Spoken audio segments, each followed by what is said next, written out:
सभी सनातन धर्म प्रेमियों का आपके अपने YouTube चैनल साहित्य संगम पर स्वागत है। संपूर्ण रामायण भाग 38। आज हम सुनेंगे भरत जी का गुरु वशिष्ठ जी के राज्य अभिषेक के आग्रह पर इनकार करना और रामचंद्र जी को वापस अयोध्या लाने के लिए वन को जाना।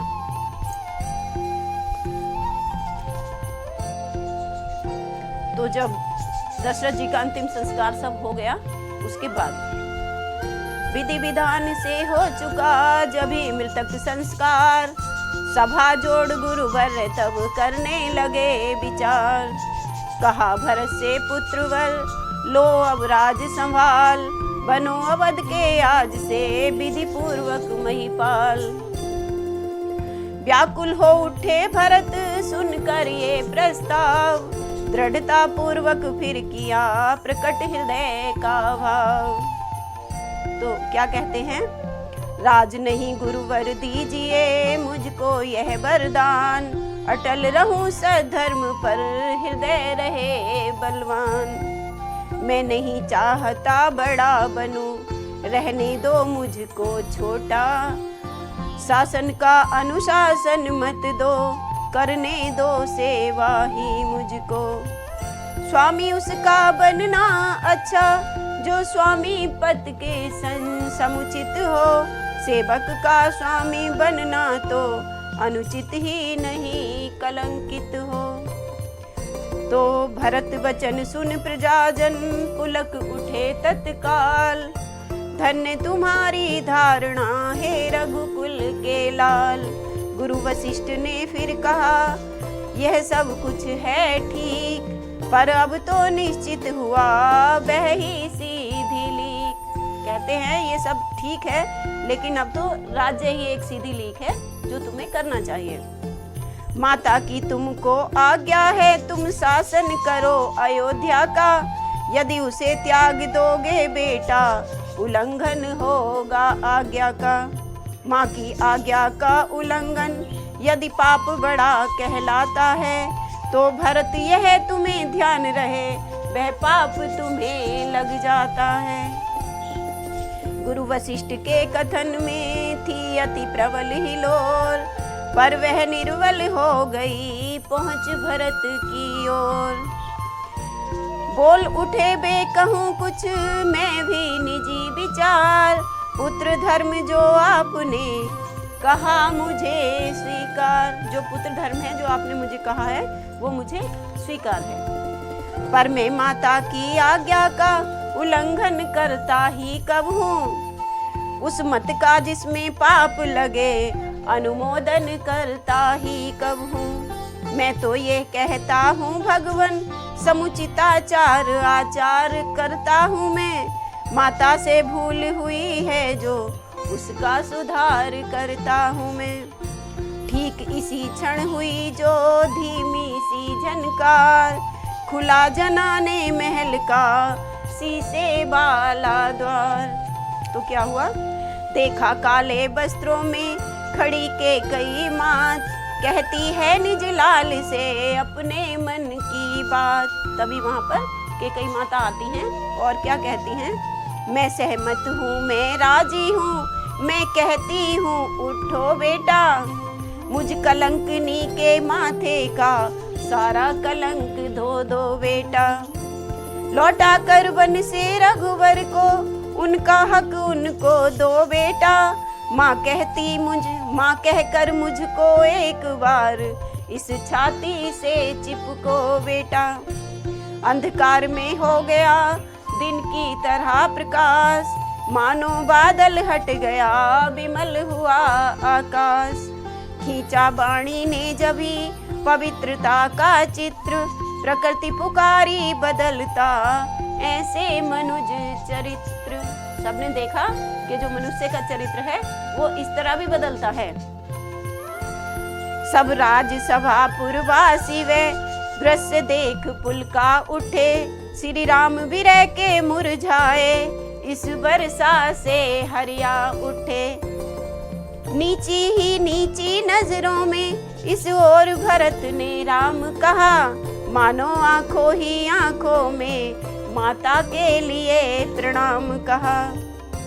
उसी रात को नगर में फैल गई यह बात, भरत बुलाने राम को जाएंगे वन प्रात। घर घर में इसी बात को ले जीवन या मरण समस्या थी, कारण हो साथ भरत जी के यह प्रजा मात्र की इच्छा थी। अयोध्या वासी जो थे वो ये चाहते थे कि भरत जी के साथ हम भी जाएं वन को, श्री राम जी को वापस लाने के लिए।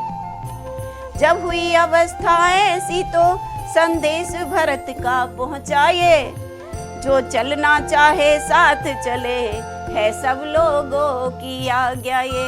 भरत जी ने बोल दिया कि जो चलना चाहता है वो हमारे साथ चले। ऐसी उदार आज्ञा सुनकर जनता को हर्ष अपार हुआ, उस महातीर्थ की यात्रा को यात्री मंडल तैयार हुआ। कुछ गिने चुने बूढ़े रक्षक, जो वृद्ध जन थे वही छोड़े गए अयोध्या में, बाकी सब साथ चले। कुछ गिने चुने बूढ़े रक्षक रक्षा को छोड़ अयोध्या में, गुरु प्रजा अनुज परिवार सहित चल दिए भरत इस यात्रा में। मानव ही नहीं देवता तक वह दृश्य निहार लजाते हैं, है साथ पाल की अश्व बहुत पर भरत पया दे जाते हैं। पालकी भी हैं, घोड़े भी हैं, लेकिन भरत लाल जो हैं वो पैदल पैदल जाते हैं।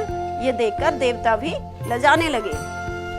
हे जग के धनवानों देखो, धन रहते धनपति निर्धन है, यह राजयति की छवि यह शाही फकीर का दर्शन है।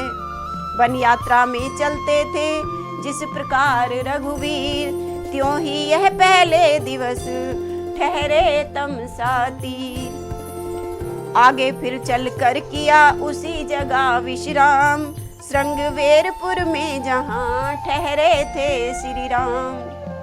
गुह निषाद ने उधर जब सुने भरत के ठाट, कुमति जान रण के लिए रोकी इनकी बाट। वो सोचते हैं कि ये रामचंद्र जी से युद्ध करने जा रहे हैं, इसलिए इनका रास्ता निषाद जी ने रोक लिया। पर जब उसने भरत का हृदय लिया पहचान, क्षमा मांग साथी बना छोड़ युद्ध का ध्यान। जिस पेड़ तले प्रभु सोए थे वह भरत लाल ने देखा जब, पत्तों की और कुसाओं की सैया का दृश्य बिलोका जब। सीता की साड़ी के तारे पृथ्वी पर देखे भाले जब, बेकनक बिंदु जो पीले थे रज में से ढूंढ निकाले जब। जो सोने के तार के टुकड़े गिर गए थे वो वहां की मिट्टी में से उन्होंने ढूंढ ढूंढ के निकाल लिए। तो क्या हुआ, तब दशा हुई जैसी मन की वह नहीं कथन में आती है चिन्ह सांत्वना के फिर भी व्याकुलता बढ़ती जाती है। क्या कहते हैं, ओ वन की भूमि धन्य तुझको, तू प्रभु की आश्रय दाती है। हे छाया उनको छाया उनकी छाया से तेरा निशि भर का नाता है। वो रात भर यहाँ रहे हैं। हे छाया उनकी छाया से तेरा निशि भर का नाता है। पत्तों कर्तव्य वीर तुम हो जो रहे नाथ की सेवा में। संकेत हुआ तो वृक्षों को छोड़ बिछ गए भूमि पर सेवा में। आराम दिया उन अंगों को जो बात में दुख से दुख गए। फिर जब वियोग हुआ उनका 2 दिन न दीजिए तुम सूख गए। जब श्री रामचंद्र जी यहाँ से चले गए तो तुम्हारा भी जीवन समाप्त हो गया, तुम सूख गए। वन और वनों के बासीगण तुम ही सराहने योग्य सदा, पर भरत अभागा भरत अभागी अवध त्यागने योग्य सदा। भरत भी अभागा है और अयोध्या भी अभागी है, इनको तो त्याग ही देना चाहिए। थे विचार यह हृदय में नैनों में था नीर, देख विकलता भरत की बोले गुरु गंभीर। बेटा अकलाओ मत इतने साथी अन्यथा दुखी होंगे। वह समय निकट है राघव को पाकर ये नैन सुखी होंगे। सुख दुख जगत में जीवों को खुश करते और रुलाते हैं। आकाश पे बादल आते हैं, आकर विलीन हो जाते हैं। गुरु इस भांति अधीर को धीर बंधाते जाएं।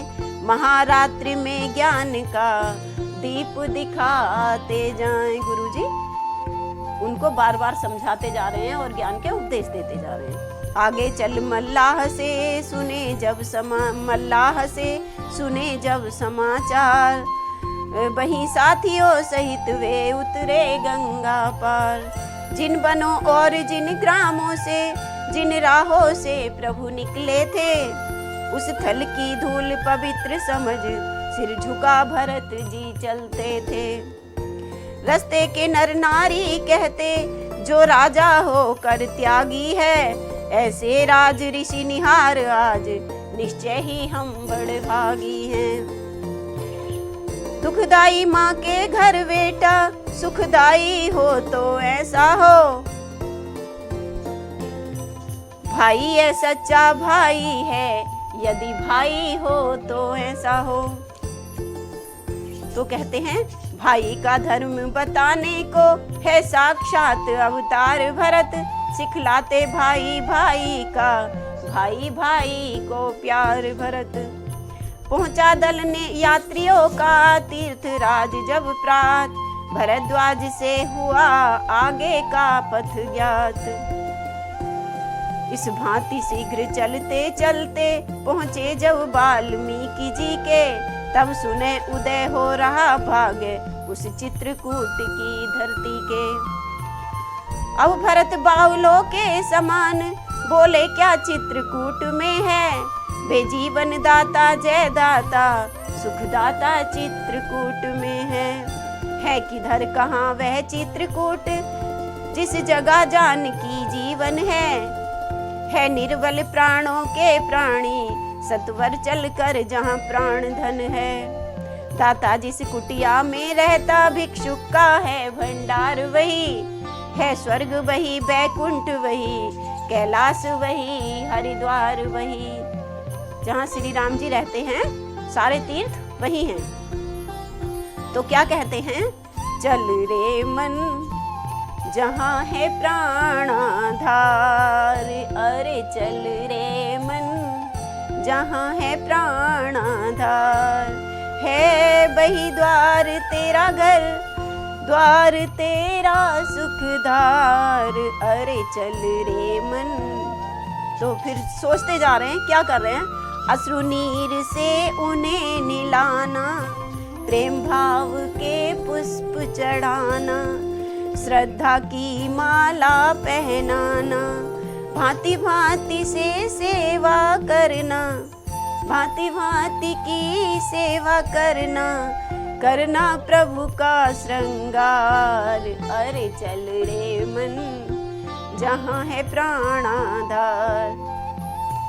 तप्त श्वास को धूप दिखाना, विरह ज्वाला का दीप जलाना, आर्तनाद का शंख बजाना, राधे श्याम भेंट में सर्वस, राधे श्याम भेंट में सर्वस, कर देना बलिहार, अरे चल रे मन जहाँ है प्राणाधार, अरे चल रे मन जहाँ है प्राणाधार।